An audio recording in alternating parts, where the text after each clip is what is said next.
మొన్నే నేను ఒక వీడియో చూడడం జరిగింది. చంద్రబాబు నాయుడు గారు మాట్లాడారు, సీఎం గారు.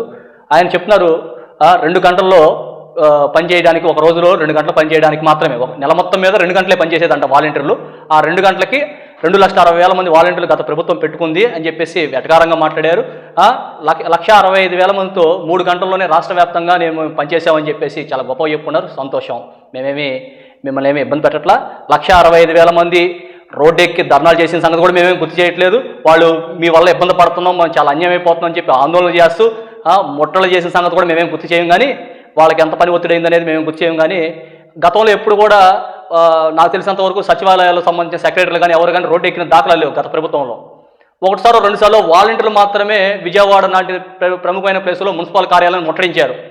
మాకు పని భారం ఎక్కువైపోయింది, మేము పనిచేయడం చాలా ఇబ్బందిగా ఉంది, మీరు మమ్మల్ని పార్ట్ టైం అని చెప్పారు, కానీ ఇక్కడ మేము ఫుల్ టైంగా పనిచేస్తున్నాం, చాలా కష్టంగా ఉందని చెప్పేసి విజయవాడ లాంటిలో ఉన్న సుమారుగా 3-4 వేల మంది మున్సిపల్ కార్పొరేషన్ దగ్గరికి వెళ్ళిపోయి ఆందోళన చేస్తే దానికి ఆ రోజున సీఎం జగన్మోహన్ రెడ్డి అవును వీళ్ళని పార్ట్ టైంగా పెట్టుకున్నాం, మనం ఫుల్ టైం కాదు కదా, వీళ్ళకి రోజుకు 2-3 గంటలు మాత్రమే పని చేయించండి అని చెప్పేసి ప్రభుత్వ పథకాలకు సంబంధించిన సంక్షేమం అన్నింటిని కూడా వీళ్ళ ద్వారానే నడిచిందని అందరికీ తెలిసిన విషయమే.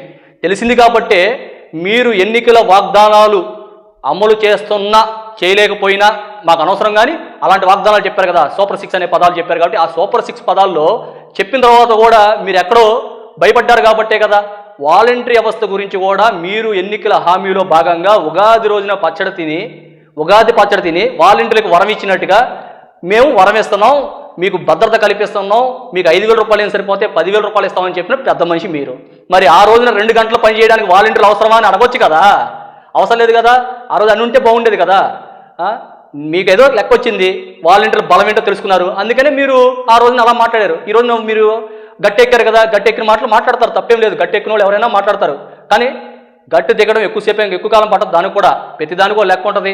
5 సంవత్సరాల తర్వాత ఎవరైనా గట్టు దిగాలి, గట్టు మీద మళ్ళీ గట్టి ఎక్కాలంటే మా దగ్గర రావాల్సిందే కదా, అవునా కాదా? మరి వాస్తవం చెప్పండి. చంద్రబాబు నాయుడు గారు 1,65,000 మందితో పని చేయించుకోగలిగితే ఎందుకు ఈ రోజు వాళ్ళంతా రోడ్డుని ఎక్కుతున్నారు? సచివాలయం వాళ్ళు వాళ్ళ ఉద్యోగాల కోసం. ఏంటి మాకు ఈ కర్మ, మాకు ఇచ్చిన ఉద్యోగం ఏంటి, మాతో పని చేయించే విధానం ఏంటి అని చెప్పేసి ఎంతమంది రోడ్లెక్కి గందరగోళం చేస్తున్నారండి. నాన్ స్టాప్గా పెడుతున్నారు కదా, వాళ్ళని బ్లాక్మెయిల్ చేసి బెదిరించి మీ ఉద్యోగాలు తీసేస్తాం, మీరు సచివాలయంలో రాకపోతే అని చెప్పేసి మీరు భయభ్రాంతులు గురి చేసి వాళ్ళని ఉద్యోగాలు చేపించుకుంటున్నారు. ఇది అందరికీ తెలిసిన విషయమే, ఉద్యోగం చేసే సచివాలయాల్లో సెక్రటరీలు అందరికీ తెలిసిన విషయమే ఎంత బాధపడుతున్నారు అనేది. వాలంటీర్లు రోడ్డు మీదకి వచ్చి అనేకమైన పనులు చేసిన పరిస్థితి. కరోనా టైంలో బయటకు వచ్చిన వాళ్ళు ఎవరు సార్? మీరున్నారా ఈ రాష్ట్రంలో? ఈ రాష్ట్రంలో మోడీ లాంటి వారే ఈ రాష్ట్రాన్ని గొప్పగా పొగిడారన్నమాట. ఎలా వచ్చినంత గొప్ప పేరు? ప్రజలు ఎవరు బయట రానివ్వకుండా ప్రభుత్వ సంక్షేమ పథకాలన్నింటినీ కూడా ఇబ్బంది లేకుండా వాలంటీర్లు వాళ్ళ ప్రాణాలకి ఫలంగా పెట్టి పనిచేశారు. కొంతమంది వాలంటీర్లు కూడా అమరులయ్యారు, చాలామంది ఆ వ్యాధిలో పడిపోయి చనిపోయిన వాళ్ళు కూడా ఉన్నారు. అయినా మీరు ఈ రకంగా మాట్లాడడం అనేది సరైన పద్ధతి కాదు. మీ మాట శైలిని మరొకసారి ఆలోచన చేయండి. చంద్రబాబు నాయుడు గారు, పవన్ కళ్యాణ్ గారు, నారా లోకేష్ గారు, మీరు ఒక్కసారి ఆలోచన చేయండి, పునరాలోచన చేసుకోండి. 2,60,000 కుటుంబాలని ఈ రోజున మీరు నవ్వులు పాలు చేస్తున్నారు. పేర్లు మార్చిన విధంగా కుటుంబ వ్యవస్థ మారిపోతాయి అనుకుంటున్నారేమో, బ్రహ్మాది. పేర్లు మార్చారు, సచివాలయానికి పేరు మార్చుకుంటున్నారు. మేమేం తప్పటం, మీరు కావాల్సిన పద్ధతులు ఏదైనా చేసుకోండి. కానీ వాలంటీర్ వ్యవస్థకి ఏదైనా పేరు మార్చి మీరు ప్రజల్లో తీసుకెళ్లాలి. కానీ మీరు వాట్సాప్లో పెట్టేసి అన్ని వాట్సాప్లో 200 సమస్యలు పరిష్కారం అయిపోతుందని మీరు అరిచేతిలో వైకుంఠాన్ని ప్రజలకు చూపిస్తాం అనుకుంటున్నారు. కానీ ప్రజలు కూడా అది అరిచేతిలో వైకుంఠం అని అర్థం చేసుకోగలిగారు.